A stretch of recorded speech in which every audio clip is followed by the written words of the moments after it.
Hey, you fearless dragon riders. This audio is about to drop Game of Thrones spoilers. So old that they're etched in the crypts of Winterfell. This show's been around longer than Tyrion's wine tab, so if you're still dodging plot twists, you're gutsier than Dany storming King's Landing. Dive in at your own risk. Legendary, just a tad behind adventure. Let's kick up some Westerosi chaos. Greetings, bold listeners of Long Live the Queen. Welcome to our gilded hall of legend and lore, where crowns are forged in fire and toppled with treachery. I'm Christina, your fierce guide through the mists of history and fantasy, ready to spill the tea hotter than a dragon's breath. Today we're diving into Crowns and Chronicles, for a showdown that'll make King's Landing look like a tea party. Cersei Lannister, the Lioness of Casterly Rock, versus Catherine Medici, the Serpent Queen of Renaissance France. Two women who clawed their way to power in worlds sharper than Valyrian steel. Will their legacies blaze like wildfire or crumble like a French chateau under siege? Grab your goblets, sharpen your daggers, and let's plunge into this scandalous saga with the ferocity of attorney at Highgarden. Cersei Lannister, as we met her in A Game of Thrones, is a cunning queen consort of Westeros, married to King Robert Baratheon, but plotting to secure her Lannister dynasty. Born to Tywin Lannister, she's a master manipulator, wielding beauty, brains, and ruthlessness to bend the court to her will. By a feast for crows, she's queen regent, ruling through her sons Joffrey and Tommen, but her paranoia and ambition spark chaos. Across the narrow sea, well, the English Channel, Catherine de' Medici, born in 1519 to a Florentine banking dynasty, became queen consort of France through her marriage to King Henry II. After his death, she ruled as regent for her young sons, navigating the bloody French wars of religion with a mix of diplomacy and dark deeds. Both women were queens in name, but their true power came from sheer, unapologetic ambition. Let's start with how Cersei and Catherine turned their ambition into an art form, clawing their way to the top in worlds that screamed, "Ladies, stay in your lane." In Westeros and 16th century France, power was a man's game, but these queens rewrote the rules with ink dipped in venom. Start with Cersei Lannister. From the jump, in A Game of Thrones, Cersei's got her eye on the Iron Throne, not for her drunk husband Robert, but for her house. She's Tywin's daughter, raised to believe the Lannisters are worth more than gold.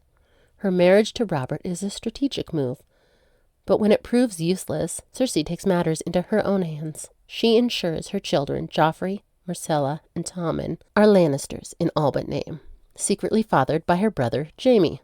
Gross, George. By a clash of kings, she's orchestrating murders like poor Ned Stark's execution to secure Joffrey's crown. In A Feast for Crows, as regent, she stacks the small council with loyalists, schemes against Marjorie Tyrell, and arms the faith militant, thinking she's outsmarted everyone. Cersei's ambition is ferocious, but also her Achilles heel. Her need to win makes her reckless. Shame. Now let's get to France, 1547. Catherine de' Medici, an Italian outsider, marries Henry II at 14, a match engineered by her uncle, Pope Clement VII, to cement Medici influence. She's not royalty, just banking nobility, and the French court snubs her as a merchant's daughter. Ouch. But Catherine's no wallflower. When Henry dies in 1559, a jousting accident gone wrong, she seizes the reins for her 15-year-old son, Francis II. Over the next 3 decades, she rules through her sons, Francis, Charles, and Henry, during the Wars of Religions, a Catholic-Protestant slugfest tearing France apart. Catherine's ambition shines in her diplomacy. She brokers marriages, like her daughter Marguerite to Protestant Henry of Navarre, and organizes lavish court spectacles to keep nobles in line. But she's not above dirty tricks. The 1572 St. Bartholomew's Day massacre, where thousands of Protestants were slaughtered, is linked to her orders, though historians debate how much she planned it. Like Cersei, Catherine's ambition is a tightrope.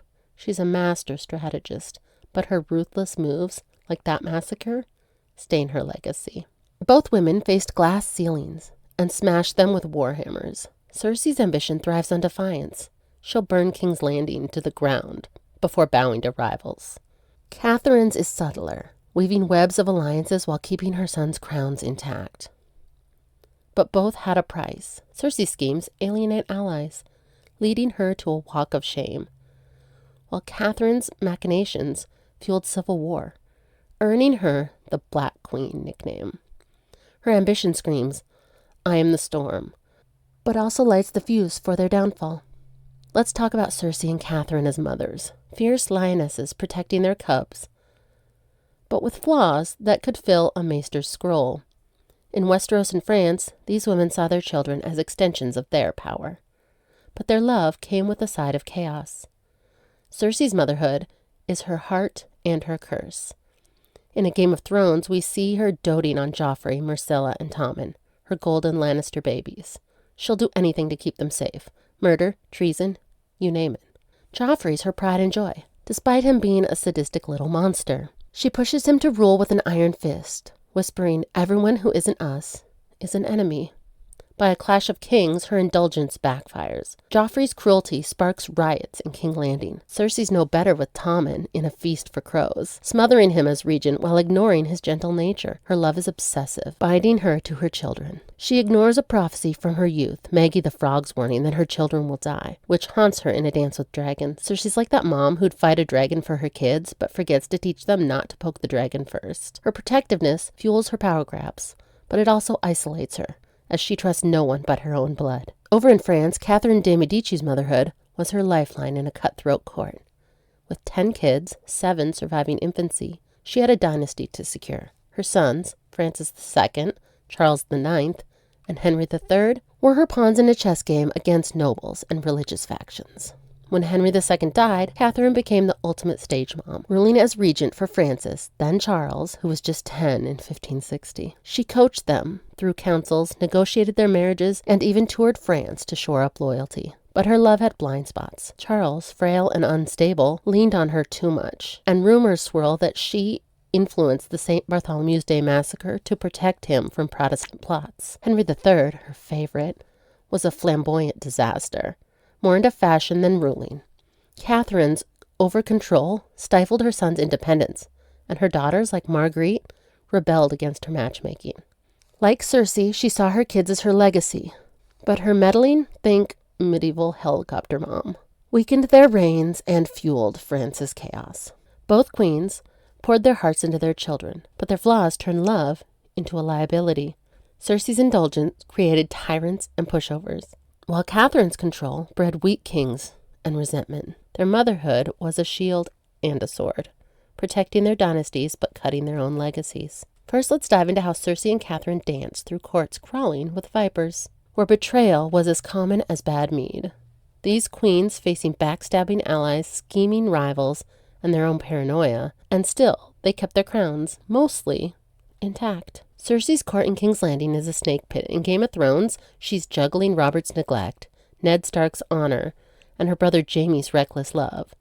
She betrays Ned, ensuring his execution, but it sets off a war. By a storm of swords, she's dodging Tyrion's wit and Littlefinger's schemes, never trusting anyone outside her family. In A Feast for Crows, as regent, Cersei's paranoia peaks. She suspects Margaery Tyrell of seducing Tommen and plots against her, only to be outmaneuvered by the High Sparrow. Her alliance with the Faith militant backfires spectacularly, leading to her arrest and that infamous walk of shame. Cersei's like a reality star who thinks she's running the show, but keeps getting blindsided by the producers. Her survival depends on out-scheming her enemies, but her trust issues, born from the years of betrayal, make her see threats everywhere, even where they don't exist. Now let's slip into the French court. 1560s. Catherine de Medici faced a court split between the Catholic Guises and the Protestant Bourbons, each plotting to control her sons. As an Italian outsider, she was distrusted, with nobles whispering she was more Medici than French. Her husband's mistress, Diane de Poitiers, overshadowed her during Henry II's reign, a betrayal that stung. After his death, Catherine navigated betrayals like a pro. The Guises pushed the Catholic dominance, while the Protestants, like Admiral Coligny, gained influence over Charles IX, threatening her control. She played both sides, hosting peace talks while allegedly greenlighting assassinations. The St. Bartholomew's Day massacre, whether her plan or not, was a response to perceived Protestant betrayal. Catherine's diplomacy was her shield. She threw lavish balls to distract nobles like a Renaissance Coachella. But her paranoia grew, especially after Henry III's allies turned on her. Like Cersei, she survived by outmaneuvering foes, but each betrayal hardened her, turning her court into a chessboard where no one was safe. Both women were masters of survival, but betrayal shaped their downfall. Cersei's mistrust alienated allies, leaving her vulnerable to the fate. Catherine's double-dealing kept France afloat, but cemented her Black Queen rep. They thrived in chaos, but their paranoia was a self-fulfilling prophecy. Suspecting everyone made enemies real. And that's our deep dive into Cersei Lannister and Catherine de Medici, two queens who ruled with fire and cunning, in worlds ready to devour them. Their ruthless ambition turned them from pawns to players, seizing power in courts that wanted them silenced. As mothers, they shielded their children with ferocity. Their flaws, Cersei's indulgence and Catherine's control, sowed seeds of chaos. And in treacherous courts, they danced with betrayal, outwitting enemies only to be haunted by their own paranoia. Cersei and Catherine challenge us to rethink power. It's not just crowns or armies. It's the will to bend fate, even when the odds are stacked against you. Their stories, one born of Westerosi wildfire, the other of Renaissance intrigue, remind us that queens don't just wear the crowns. They forge them in the crucible of ambition, love, and betrayal. Whether King's Landing or Paris, their legacies roar. Never underestimate a woman with a plan. So what do you think, my royal listeners? Is Cersei's wildfire vibe fiercer than Catherine Medici's schemes? Or did Catherine's long game outshine Cersei's short fuse? You can share your thoughts with me at longlivethequeenpodcast@gmail.com. Slide into my DMs at Facebook or Instagram at longlivethequeenpodcast, or join the VIP crew on Patreon. The link is in the show description. May your world stay sharp and your gossip sharper. Long live to all the queens out there. And until next time, bye.